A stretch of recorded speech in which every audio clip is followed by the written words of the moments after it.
Mercredi après-midi et j'ouvre un nouveau vlog. J'espère que vous allez bien. De mon côté, ça va. Je vais un peu mieux. C'est ceux qui n'ont pas suivi la petite histoire. Je suis covidée depuis dimanche. Aujourd'hui, on est mercredi après-midi.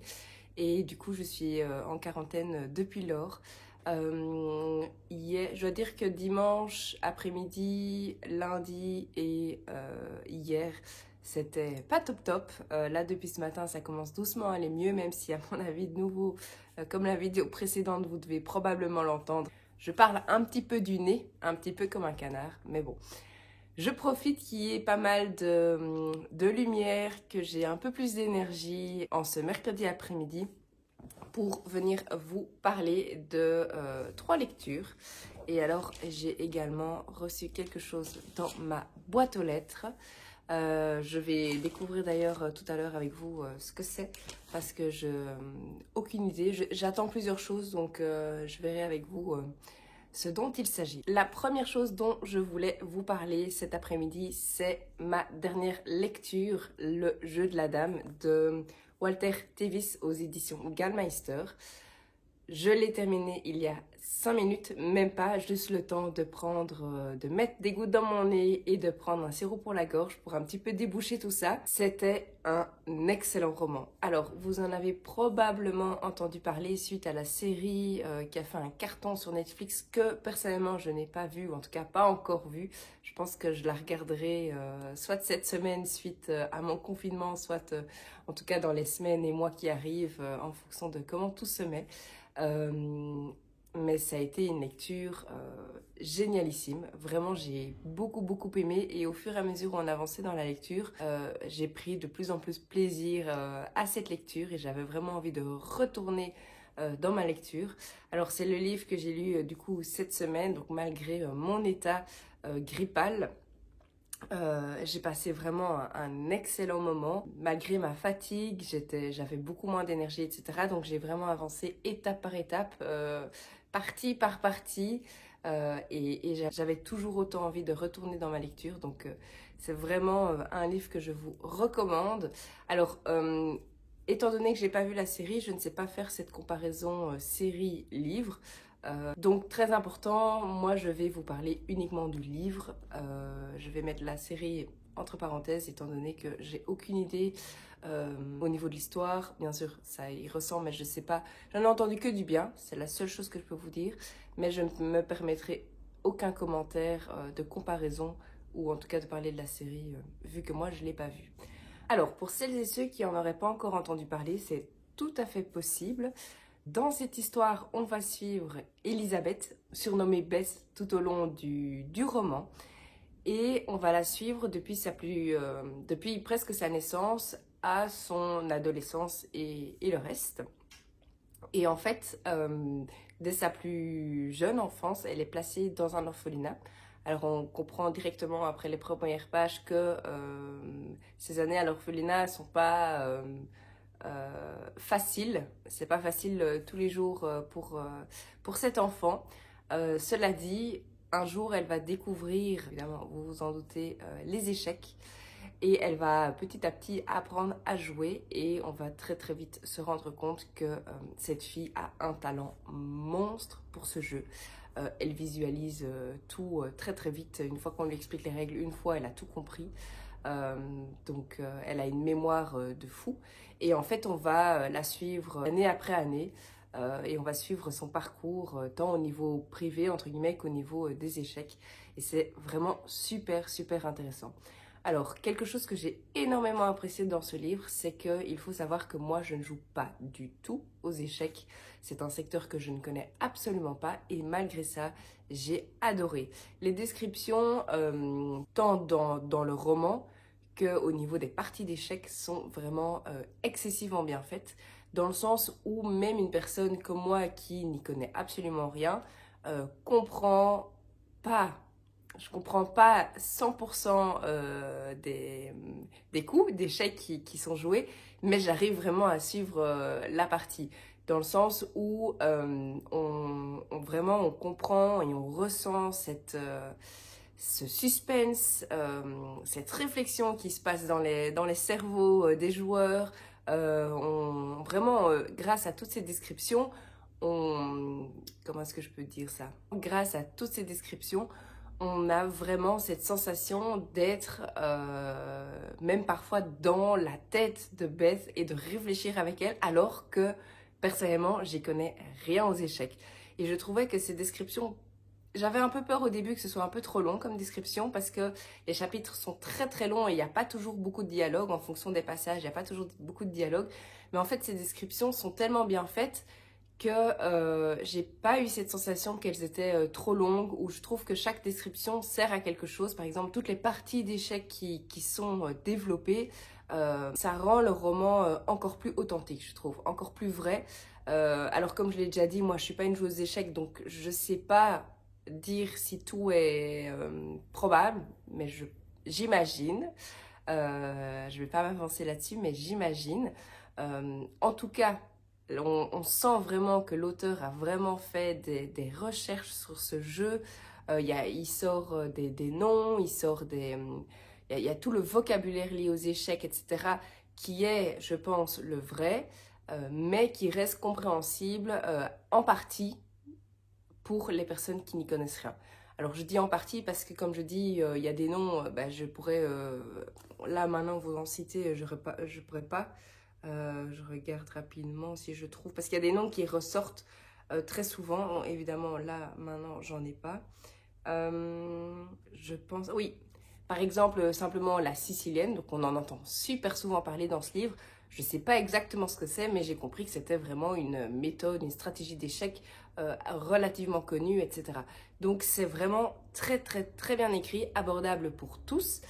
Par contre, d'ailleurs, si jamais il y a une personne qui joue aux échecs parmi vous et qui a lu ce livre, je serais super intéressée de savoir la partie technique. Est-ce que c'est probable? Est-ce que c'est réaliste? Parce que moi, en tant que personne non joueuse, j'ai l'impression que tout est probable, mais peut-être que je me plante complètement. Donc, les personnes qui ont un petit peu peur à côté de toute la partie technique, franchement, foncez les yeux fermés. Moi, personnellement, ça ne m'a pas du tout embêtée.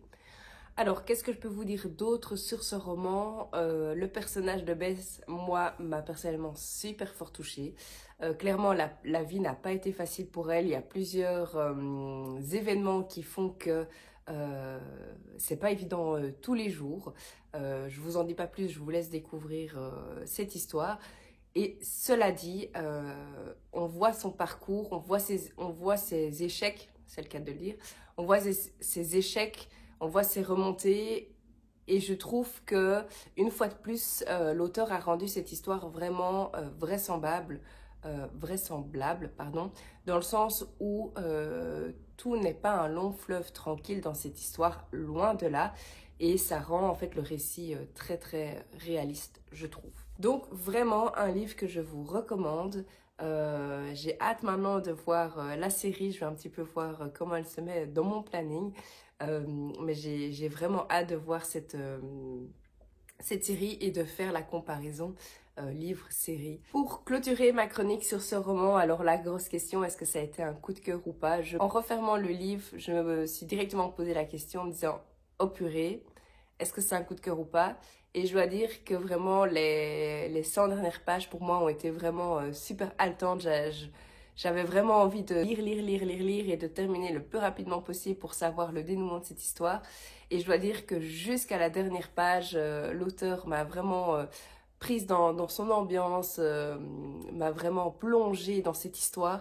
Et donc oui, je confirme que c'est un coup de cœur pour moi.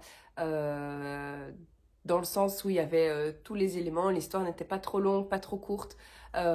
C'était pas trop, comme je disais, un long fleuve tranquille. Il y avait des rebondissements qui méritaient d'être là.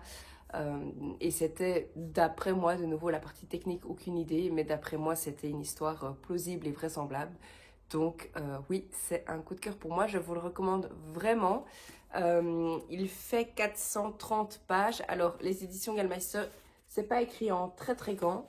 Si je peux faire, entre guillemets, un petit commentaire pour ce roman, c'est juste les chapitres. Je trouvais que les chapitres étaient très très longs. J'ai pas d'exemple, je vais essayer de trouver rapidement. Par exemple, le chapitre 9, voilà. Le chapitre 9, il commence à la page 239 et il termine à la page 262. Ça fait 25 pages, mais écrit en petit. Alors, c'est pas écrit en minuscule non plus, mais ça fait 25 pages. Ce sont vraiment de longs chapitres, d'ailleurs, pour vous dire que sur 430 pages, il y a, je pense, 16 chapitres, quelque chose comme ça. 14 chapitres. Voilà, les chapitres sont vraiment très longs. Cela dit, et ça a été très très apprécié dans la mise en page du livre, on a relativement souvent des petits interlignes plus grands et donc ça met quelques petites pauses malgré tout dans le chapitre. Donc de nouveau ici j'en ai un, ici j'en ai un, donc vraiment ça on a relativement souvent. Je m'arrête ici pour la chronique de ce roman. Une fois de plus, si vous ne l'avez pas encore vu ou si vous l'avez déjà vu mais que le livre vous tente, foncez. Moi j'ai adoré, j'ai passé un excellent moment de lecture. Et je vous le recommande vivement. Alors, le deuxième livre dont je voulais vous parler, et il s'agit cette fois-ci d'un roman graphique, où je pense qu'on peut dire que c'est une bande dessinée. Il s'agit du tome 3 de Margot Motin, La tectonique des plaques, aux éditions Tapas. Alors, c'est un livre que je n'ai pas terminé. Je suis en plein milieu. Je suis ici. Donc, je dirais que je suis un bon tiers. Donc ça, j'ai déjà lu. Il me reste oui, 2 petits tiers, je pense. Et en fait, c'est la suite de la théorie de la contorsion. Et j'aurais adoré être ethnologue. Alors, je pense que le premier, c'est j'aurais adoré être ethnologue. Oui, c'est ça. Donc ça, c'est le premier. Ça, c'est le deuxième. Et alors, on a ici le troisième. Alors, les 2 premiers, je les avais lus il y a un petit temps. Enfin, il y a quelques mois, l'année passée, fin de l'année passée. Et je sais pas pourquoi, j'avais pas continué avec le troisième. Je crois que j'avais repris avec un roman. J'avais enchaîné les 2 premiers, puis j'avais fait une petite pause. Et du coup, hier soir, j'avais envie d'une lecture un peu plus légère et de me laisser la fin de ce livre pour ce matin quand j'aurai plus d'énergie. J'ai commencé du coup ce tome 3 de Margot Motin. Par rapport à Margot Motin, je ne sais pas si vous avez déjà eu l'occasion de voir son travail ou de lire son travail. C'est une autrice que j'adore, c'est une autrice qui fait des choses exceptionnelles, je trouve, tant au niveau des dessins. Je vais vous montrer quelques planches évidemment. Ici par exemple. Voilà. Ou alors ici. Et encore une peut-être. Je vais pas vous spoiler. Ici. Donc je disais, tant au niveau des dessins qui sont vraiment super bien faits et très réalistes. Et donc tant au niveau des dessins, pardon, qu'au niveau du contenu. C'est quelqu'un qui écrit sur des situations qui peuvent arriver à tout le monde, sur des situations quotidiennes, sur des situations dont on entend, entre guillemets, pas assez parler, mais je suis quasi sûre que ça touche tout le monde. Et elle en parle d'une manière qui est très, très, très déculpabilisante. Et mon Dieu, que ça fait du bien de lire ça dans un livre avec une énergie. Ces livres, en fait, dégagent une énergie et ça fait un bien fou. Et c'est pour ça que, par exemple, hier, quand je cherchais une lecture légère, je savais que je tapais dans le mille en sélectionnant un roman de Margot Motin. Et vraiment, j'apprécie énormément ma lecture. Vraiment, c'est une auteure que je vous recommande plus, plus, plus. Et alors le troisième livre, ou plutôt manga dont je voulais vous parler, il s'agit de La Petite Faiseuse de livres. Donc je vous le disais dans mon vlog précédent, pardon, je me suis procuré le tome 1 de La Petite Faiseuse de livres, mais par contre, la grosse boulette, j'ai réalisé hier grâce à Alexandra, je me souviens plus de son compte, c'est I Feel Books, je pense, je vais vérifier. Grâce à elle, j'ai réalisé que je m'étais pris le tome 1, mais du deuxième arc. Et donc, en fait, entre guillemets, de la saison 2. Et donc, je suis à la toute fin, vraiment, il me reste ça. Donc, j'ai lu 4/5 du roman, disons. Et en fait, j'ai pas réalisé que j'étais à la deuxième saison. Surtout, le plus drôle là-dedans, c'est que Nico m'a demandé « Ah, alors Marie, ton premier roman, comment c'est? Est-ce que t'aimes bien, etc. » Et je dis « Écoute Nico, oui, c'est pas mal, mais je comprends pas tout. Alors, j'imagine que dans les tomes dans les prochains tomes, j'aurai plus d'informations et ça va venir compléter certaines informations que j'ai pas reçues dans cette histoire, etc. » Et en fait, Alexandra, on a parlé en story Insta. Et donc, je lui ai dit, ah, ben moi aussi, je suis en train de lire. Mais par contre, l'introduction que tu donnes sur ce livre, c'est pas vraiment la même que la mienne. J'ai dû louper des pages. Et elle me dit, ah, mais oui, pourtant, c'est vraiment écrit à la première page. Donc, elle m'envoie une photo de sa page. Et puis, moi, j'envoie une photo de ma page et on réalise que c'est pas les mêmes. Et donc là, moi, je me dis, ok, il manque des pages à mon livre, etc. Et dans la minute qui suit, elle me dit, ah, mais attends, montre un peu ta couverture, voici la mienne. Parce que mon mari a eu le problème où il a pris la deuxième saison et pas la première. Et en fait, c'est exactement ce qui m'est arrivé. Donc, attention à celles et ceux qui veulent se procurer ce manga. Il s'agit ici de la saison 2. Donc, il parle du deuxième arc. Je ne savais même pas que ça existait. Mais voilà, apparemment ça existe. Donc en tout cas, ma première expérience manga, je m'en souviendrai longtemps. Donc je me suis plantée et je me suis auto-spoilée. Surtout que j'arrive vraiment à la fin du livre. Bref, résultat des courses, tout ça pour vous dire que je me suis commandé le tome 1, 2, 3 de la saison 1. Cette fois, j'ai bien fait attention. Je vous montrerai, normalement ça devrait arriver ça aujourd'hui parce que oui, étant malade, j'ai utilisé la plateforme dont on ne doit pas prononcer le nom pour avoir les choses plus rapidement et pour pouvoir commencer. Bah oui, parce que je suis curieuse maintenant du coup de voir comment ça commence. Et du coup, je me suis commandé les 3 premiers tomes. Et alors, quand j'aurai reçu le premier tome du premier acte, je vous montrerai bien les couvertures pour vous prouver et montrer que c'est pas les mêmes parce qu'en plus elles sont toutes les deux un peu vertes ici comme ça. Cela dit, j'ai passé un bon moment, mais je serais bien contente de commencer cette histoire au début et de pas arriver en plein milieu avec les personnages qu'on ne présente pas et des choses comme ça.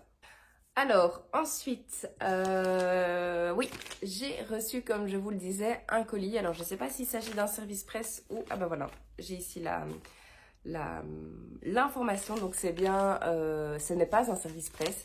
Et donc, c'est un roman que je me suis procuré, que je me suis acheté. Et il me vient de Gaëlle Osséré. Pour les personnes qui savent de qui je parle, vous devez être contente pour moi. Ah, waouh, ça a l'air tout bien emballé. Ouh, avec le marque-page. Oh, c'est super mignon. C'est super mignon. Avec les petits rubans qui sont assortis, les couleurs, c'est juste magnifique. Je l'avais déjà vu passer sur Instagram, mais l'avoir en main et le voir comme ça, c'est... Ah, c'est encore mieux. Merci beaucoup Gaëlle pour la présentation que tu as faite. Donc, pour celles et ceux qui ne savent pas encore de quoi je parle, je vous parle du nouveau roman de Gaëlle Osséré, Couleur de lac. En tout cas, cette couverture est superbe. Un grand bravo Gaëlle. Et alors ici, je vois que j'ai le petit marque-page assorti, qui est trop beau. Et alors, une petite carte. Et je vais vous lire ce qui est écrit dessus. Il était faux de croire que l'on réalisait ce qui nous manquait quand on ne l'avait plus. C'était lorsqu'on le retrouvait que l'on en prenait conscience. Comme pour la musique, ce fut en redécouvrant une famille qu'elle sut qu'elle en avait besoin. Donc voilà. Gaëlle, c'est une autrice que j'affectionne particulièrement, qui édite en auto-édition. C'est son 4e roman, je pense. D'ailleurs, je regarde là ma bibliothèque. Je vais aller les chercher et je reviens tout de suite. Voilà, donc je reviens avec 2 de ses romans. Alors, je n'ai pas le premier dans ma bibliothèque ici à Bruxelles. Son premier roman est chez les parents de Nico. J'ai pas ma bibliothèque complète ici, étant donné qu'on est en phase de transition au niveau du déménagement. Du coup, je vous mettrai une petite photo juste ici de son premier livre qui s'appelle Qu'une parenthèse, que j'avais adoré. En fait, j'ai adoré tous ses livres. Donc, c'est assez facile pour savoir si je vous les recommande ou pas. Donc voilà, le deuxième, c'est Tu sais où me trouver, qui est pas facile à lire. Je vous préviens, même le premier n'est pas non plus facile à lire. Ça aborde toujours des thèmes un peu délicats, un peu tristes, un peu durs, un peu difficiles. Mais malheureusement, ça existe ou ça a existé, donc c'est important d'en parler. Donc, tu sais où me trouver. Et en fait, son 3e livre, l'endroit exact où je dois être, est la suite de Tu sais où me trouver. Donc ça, c'est un tome 1 et ça, c'est un tome 2 qui vont ensemble. Et alors, ce qui est génial, c'est que ces éditions, les couvertures sont toutes douces et ces livres sont superbement bien alignés. Donc ça, c'est trop bien. Dans la bibliothèque, ça fait très joli. Donc voilà. Donc tout ça pour vous dire que je me suis procuré le 4e roman de Gaëlle. J'ai hâte de le lire. Je sais pas trop exactement quand je vais le lire, mais par contre, là maintenant que j'y pense, Flo du compte Flo & Books, je ne sais pas si vous connaissez, sûrement parce que c'est un des piliers de Bookstagram et de Booktube maintenant, organise depuis plusieurs années. Je pense que c'est la 5e année si je me trompe pas, Mars au féminin. Donc c'est le challenge de lire des livres soit sur le féminisme, soit écrits par des femmes, je pense, tout au long du mois de mars. Et du coup, moi je n'y ai jamais participé, mais j'avoue que cette année, à part ici Le jeu de la dame, qui a été écrit par un homme. Mais du coup, ça, je voulais terminer ma lecture. Mais par contre, à partir de maintenant, je vais relativement faire attention et lire des livres écrits par des femmes. Donc, qui pourraient tout à fait rentrer dans le challenge Mars au féminin. Donc, je vais essayer de le glisser à ce moment-là. J'ai pas encore déterminé ma pile à lire du mois de mars. Du coup, je suis assez flexible et je pense, à mon avis, que je vais le lire en mars. Alors, hop. Je vais enlever. Et d'ailleurs, je vois qu'il est dédicacé. Donc, Gaëlle, si tu passes par là, un immense merci pour ton envoi. Je me réjouis tellement de le lire et de découvrir ta nouvelle histoire.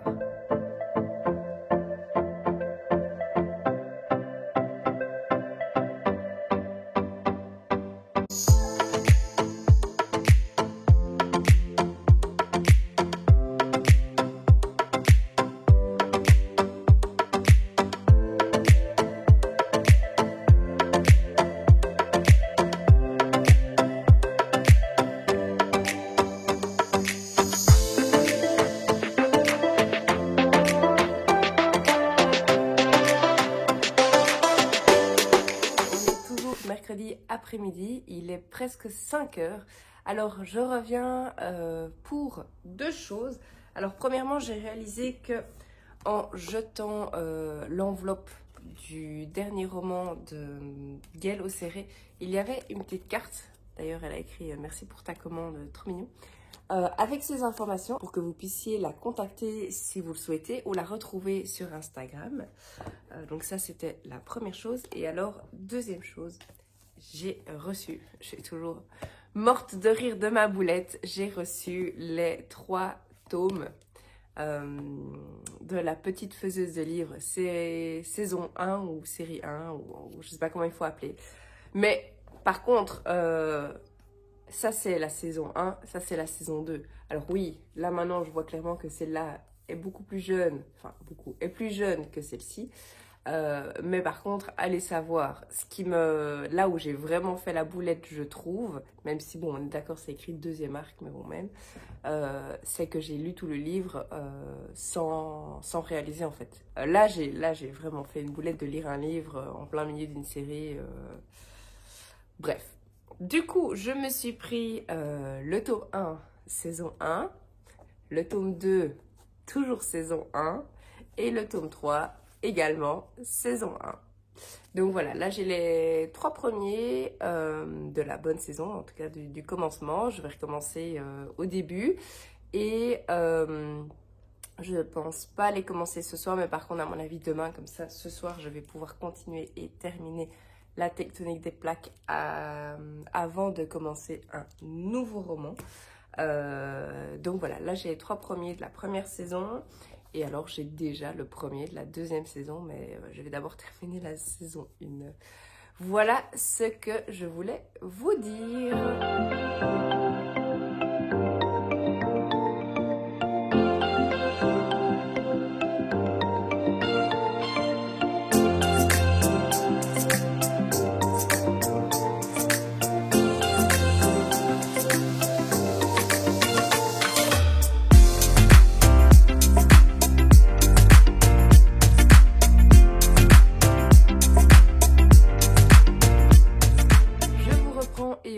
Vendredi début d'après-midi et ça va beaucoup mieux. Alors c'est sûr que je n'ai pas encore complètement guéri, mais je sens depuis hier une nette amélioration. Ça a commencé mercredi après-midi et depuis hier ça va vraiment mieux et de jour en jour là je vois une belle amélioration et ça fait du bien. Du coup, je reviens pour vous parler de plusieurs choses. Alors, premièrement, comme je vous le disais, je pense que c'était mercredi, j'ai terminé entre-temps cette BD, La tectonique des plaques de Margot Motin aux éditions Tapas. Lecture que j'ai adorée, vraiment, ça confirme ce que je vous disais déjà, alors j'avais pas encore terminé. C'est une lecture doudou, c'est une lecture qui fait du bien, c'est une lecture qui nous permet d'encore plus lâcher prise. On se rend compte qu'il y a plein de situations, c'est pas, ça ne nous arrive pas que à nous. Et en fait, finalement, ça fait du bien. Donc vraiment, roman graphique ou BD, je sais pas ce qu'on considère pour celui-ci, mais que je vous recommande vivement.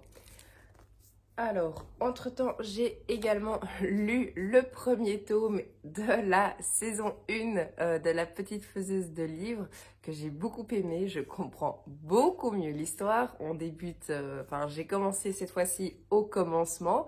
Et trop gai de voir du coup le tout début et de découvrir et d'apprendre à connaître, comment elle s'appelle déjà?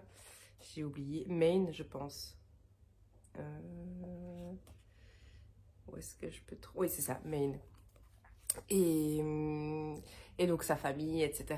Par contre, Alexandra en parlait il y a quelques jours, grâce à elle que j'ai découvert que je m'étais plantée. Et elle disait que le début était assez trash, assez violent et assez fort. Et je suis tout à fait d'accord avec elle. Et en fait, on va suivre une petite fille donc, qui s'appelle Maine. Mais de base, elle s'appelle Urano. Et en fait, dès les premières pages, vraiment les premières images, donc on nous explique que cette jeune fille adore les livres. Et en fait, elle meurt directement et elle se fait écraser, écrabouiller par plein de livres, par sa bibliothèque finalement. Et en fait, elle va renaître dans la tête et le corps de Maine, d'une petite fille de 5 ans. Et c'est assez drôle parce qu'en fait, la personne qui est décédée adorait lire. Elle commence d'ailleurs, l'histoire commence dans sa bibliothèque, etc. Et elle se retrouve dans un corps et dans une vie d'une famille beaucoup plus pauvre, dans une autre époque où les livres n'existent pas encore. En tout cas, ils existent, mais seulement pour la partie noble, pour les riches finalement. Et du coup, elle est à la recherche de livres et de lectures, etc. Et c'est assez bien fait, je trouve.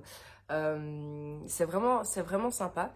Donc là, j'ai terminé le premier tome. Je vais commencer probablement aujourd'hui le deuxième tome. C'est vraiment super chouette. Parce que du coup, elle découvre tout, entre guillemets, pour la première fois. C'est vraiment sympa. Pour l'instant, en tout cas, je recommande. Alors, la quatrième, pour celles et ceux que ça intéresse, surtout moi, j'ai pas l'habitude de les lire quand j'achète les livres, donc celles et ceux que ça intéresse. Une étudiante bibliovore se réincarne en petite fille dans un monde caractérisé par l'illettrisme et où l'imprimerie semble n'avoir pas encore été inventée. Mais pour celle qui est morte écrasée par sa bibliothèque, les livres sont vitaux. Il n'y a qu'une solution, s'il n'y en a pas, elle va les fabriquer. Une bibliofantaisie pour les amoureux des livres par des amoureux de livres. Donc voilà, je recommande. Sinon, hier, vous avez dû voir les petites images passées, j'ai cousu. Quand j'habitais à Munich, une copine qui a un niveau de couture excellent m'a appris, en tout cas m'a appris les bases et on avait fait quelques petites choses ensemble avec elle. Et à Noël passé, j'ai reçu de Nico une machine à coudre mais que j'ai pas que j'ai pas pris le temps d'utiliser en 2021. Et du coup, cette semaine, vu que je suis toute seule ici à l'appart isolée, bien sûr, je lis, mais pas que. Et je me suis dit, bah Marie, parfait, c'est l'opportunité pour te lancer. Et j'ai fait un projet tout simple, tout facile, tout rapide, enfin rapide à mon rythme étant donné que je suis débutante. Et j'ai fait une pochette à livre. Et j'avoue que je suis assez fière de moi. Elle est bien doublée. Alors bien sûr, elle n'est pas parfaite. D'ailleurs là, on voit un petit fil qui pend. Il y a au milieu d'ailleurs, je demandais à ma maman parce que ma maman s'y connaît pas trop mal en couture. Ici, il y a une petite bloche et j'ai aussi une copine qui va regarder à l'occasion quand j'aurai fini ma quarantaine. Donc elle n'est pas parfaite, mais vraiment c'est tellement gratifiant et tellement gai de créer quelque chose, de partir de tissu et de faire quelque chose. Donc non, je suis assez contente. Du coup, c'est une pochette pour livre de poche et ça rentre juste bien. Alors la seule chose c'est à refaire, mais je le savais de base, j'ai juste pris des chutes de tissu parce que vu que je suis en quarantaine, je peux pas aller acheter du tissu, donc j'ai fait avec les restes que j'avais encore. Elle est juste entre guillemets, d'ailleurs c'est pas tout à fait droit, donc vous voyez, elle est pas parfaite. Mais du coup, je dois prendre un tout petit peu plus long, elle doit être un tout petit peu plus haute, comme ça elle protège bien le livre de poche. Et du coup, quand j'ai montré à ma maman par vidéo, elle me disait « Ah, mais Marie, tu dois essayer avec ta Kindle, peut-être que ta Kindle est moins haute. » Et en effet, elle est un peu plus large, mais ça, c'est pas grave parce que j'ai la place. Mais elle est un peu moins haute. Et donc, je vais vous montrer ce que ça donne. Voilà ce que ça donne avec ma Kindle. Hop. Et ça, c'est parfait. Et il y a même encore un peu d'espace. Trop contente. C'est entre guillemets mon premier prototype. Je voudrais trouver un système pour pouvoir juste la fermer, mais je ne sais pas encore trop. On est en train de réfléchir avec ma maman comment est-ce qu'on pourrait, pas celle-ci du coup, mais mes prochaines, comment est-ce que je pourrais facilement coudre quelque chose pour la fermer. On va voir ce que ça donne. Et du coup, l'avantage c'est que pendant que je faisais ma pochette à livre, j'ai écouté un audioguide. Non, un audiobook. Et j'ai choisi enfin le tome 5 des 7 sœurs. Donc c'est La sœur de la lune de Lucinda Riley aux éditions Charleston. Pour celles et ceux qui ne connaissent pas la saga des 7 sœurs, même si à mon avis beaucoup d'entre vous en ont entendu parler, il s'agit de 6 sœurs. Enfin la 7e arrive au 7e tome que je n'ai pas encore lu, qui est sorti l'année passée, que j'ai dans ma bibliothèque, que j'ai récupéré via la grand-mère de Nico qui l'a acheté pour elle et ensuite qui me l'a donné. Du coup, c'est l'histoire pour l'instant pour moi de 6 sœurs, de 6 filles qui ont été adoptées. Et leur père meurt au tout début du premier tome. Il leur a laissé des indices pour pouvoir partir à la recherche de leurs origines respectives. Et en fait, chaque tome raconte l'histoire d'une sœur. Et donc c'est souvent, pour l'instant jusqu'à présent, c'était 4 tomes avec une double temporalité. Donc on suit la sœur actuellement et on va retourner dans le passé pour vraiment comprendre d'où elle vient. parce que chaque sœur vient d'un endroit différent sur Terre. Et donc, en fait, c'est une saga qui nous permet vraiment de voyager super fort. Avec la première, on est parti au Brésil. Avec la deuxième, on est parti en Norvège. La troisième, on est parti... je sais plus. Je pense que c'était en Angleterre. Avec la quatrième, pardon, on est parti en Australie. Et ici, je crois qu'on va partir en Afrique. Non, ça c'est le tome 6. C'est le tome 6 dans lequel on part en Afrique. Ici... Ah oui, non. C'est le tome 5, on part en Écosse. Oui, c'est ça, on part en Écosse ici. Et du coup, dans le tome 3, c'était en Angleterre, je pense, de mémoire. D'ailleurs, c'était mon tome préféré jusqu'à présent. Mais je ne me souviens plus exactement de la région, mais je crois que c'était en Angleterre. Du coup, j'ai entamé le tome 5. J'ai pas écouté grand chose, j'étais concentrée, j'ai regardé des tutos, etc. Donc, j'ai pas pu écouter du début à la fin, mais je suis à la page 52 sur une grosse brique. À chaque fois, ils sont plus gros. Et ça fait presque 700 pages. Donc voilà, je suis super contente de retrouver la plume de l'autrice qui est malheureusement décédée. Mais je suis trop contente de me replonger dans l'histoire des 7 sœurs. Ça fait un moment que j'avais plus repris cette lecture. Et alors, autre livre que je vais commencer aujourd'hui ou demain, c'est le nouveau roman de Anthony Nevo. Il suffit d'une décision pour changer de vie aux éditions Alizio. Un roman dont je vous ai parlé tout récemment dans une autre vidéo dans un Gigabook Haul parce que c'est un service presse, donc je l'ai reçu la semaine passée et j'ai hâte de le découvrir. J'ai pas envie d'attendre plus longtemps pour lire ce livre. Le premier livre de l'auteur, je pense, en tout cas le premier livre que moi j'ai lu, c'était celui-ci qui est déjà sorti en poche. Il suffit d'une rencontre pour changer de vie. J'avais adoré. J'avais d'ailleurs écouté en audio-livre. Et j'avais tellement aimé que je voulais absolument l'avoir en papier et c'est chose faite. Donc voilà. Donc je vais m'en plonger dans cette histoire. D'ailleurs, j'ai lu que c'était ici derrière, ils disent le nouveau roman addictif d'Anthony Nevo qui vous pousse à réfléchir autrement et vous transporte dans un monde où tout est possible. Donc c'est typique, le genre de roman qui mêle développement personnel avec la romance. Et ça, c'est quelque chose que personnellement, moi, j'adore. Donc j'ai trop hâte de me plonger dans cette histoire. Je pense que c'était tout ce dont je voulais vous parler pour l'instant.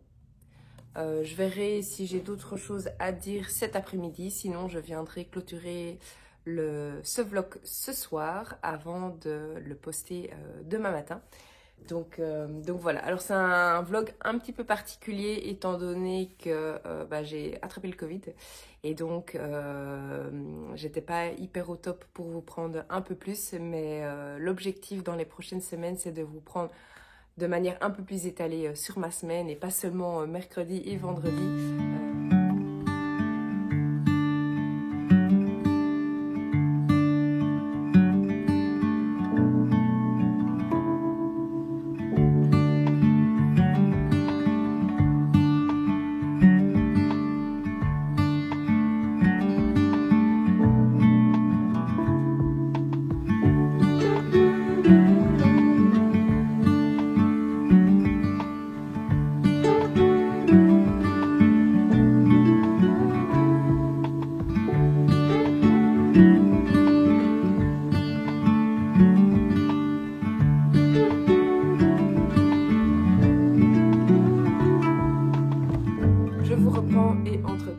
Vendredi fin d'après-midi, je me suis fait un petit thé, je crois que ça doit être le 10e ou le 15e de la semaine. Un petit thé qui est trop bon, que j'ai reçu d'une copine dans mon calendrier de l'Avent de cette année, fin de décembre ici, décembre 2021. Donc je recommande. Je reviens pour vous parler de ma lecture en cours. J'ai commencé comme prévu, il suffit d'une décision pour changer de vie de Anthony Nevo aux éditions Alizio. J'ai déjà lu les 100 premières pages, donc je pense que ça représente plus ou moins un quart du roman parce qu'il y a 375 pages. et j'aime beaucoup. C'est vraiment le format qui me plaît énormément. Je vous le disais il y a quelques secondes ou quelques minutes pour vous.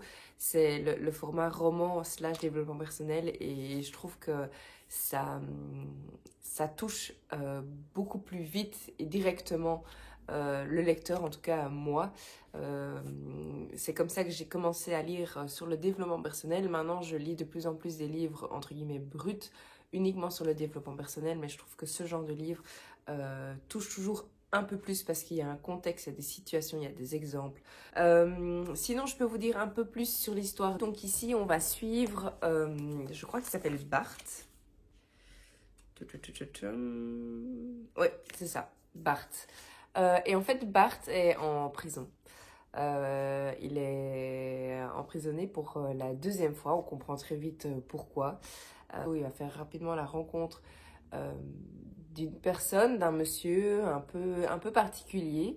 Et ce monsieur a des pouvoirs un peu particuliers. D'ailleurs, pour l'instant, c'est un peu spécial parce qu'il y a une part de la réalité, mais il y a aussi une part de, j'ai pas envie de dire fiction, parce que j'imagine qu'il y a une explication derrière, mais pour l'instant, en tout cas, pour moi, ça reste une partie un peu fiction, un peu surréaliste. Donc on va voir ce que la suite du livre nous réserve. J'allais dire me réserve, mais nous réserve. Et du coup, cette rencontre, vous vous en doutez, c'est une personne qui va essayer petit à petit de lui inculquer certaines choses, de lui faire prendre conscience de certaines choses, de son passé, de ce qui s'est passé, des décisions qu'il a prises, etc. Et c'est vraiment pas mal. Il faut savoir que c'est un livre qui est écrit d'une manière très directe. Donc Bart, c'est un taulard, il est en tôle. L'auteur a écrit comme si Bart, comme si nous on était dans la tête de Bart, pardon. Et du coup, c'est très très très direct. Mais du coup, en fait, je trouve que ça se lit super bien. Et c'est très très fluide. Il y a beaucoup de dialogue, mais pas que. Et oui, c'est assez direct. Mais ça fait du bien. Ça secoue par moment. Parce que c'est pas quelque chose, ça me fait pas sortir de ma zone de confort dans le sens où oui, on parle d'une personne qui est en prison, mais on n'a pas le côté noir non plus. Alors il y a certaines expériences, c'est pas très agréable, mais c'est pas gore. Ça se lit sans problème.